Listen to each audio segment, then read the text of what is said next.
Hello everyone. তো আমি চলে গেছিলাম হেয়ার কাটিং করার জন্য হাবিবসে। দেখো আমার হাজব্যান্ড হেয়ার কাটিং করে দিচ্ছিল। তো খুব সুন্দর করে ও করে দেয় হেয়ার কাট। তো আমি অনেক দিন হয়ে গেছিলো হেয়ার কাট করা হয়নি, পুজোতেও আমার হেয়ার কাট করা হয়নি, শুধু কালার করেছিলাম ওর কাছেই। আর এবারে ভাবলাম হেয়ার কাটিংটা করে নিই। দেখো হেয়ার কাট হয়ে যাচ্ছে আমার, কি সুন্দর।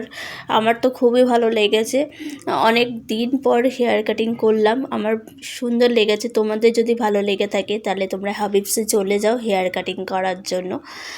এই দেখো আমার হেয়ার কাটটা, আমি লেয়ার কেটেছিলাম, খুব সুন্দর হেয়ার কাটিংটা হয়েছে। লাস্টেই তোমরা দেখতে পারবে কীরকম লাগছে।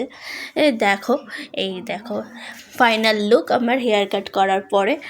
কেমন লাগছে অতি অবশ্যই কমেন্টে জানিও হেয়ার কাটটা করে আমাকে কেমন লাগছে। ওকে, নেক্সট ব্লগে দেখা হবে।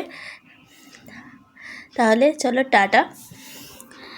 আর কালারটাও খুব সুন্দর ফুটে উঠেছে, এই দেখো পুরো কালারটা দেখা যাচ্ছে, ভালোও লাগছে। তোমাদের কেমন লাগছে কমেন্টে জানিও।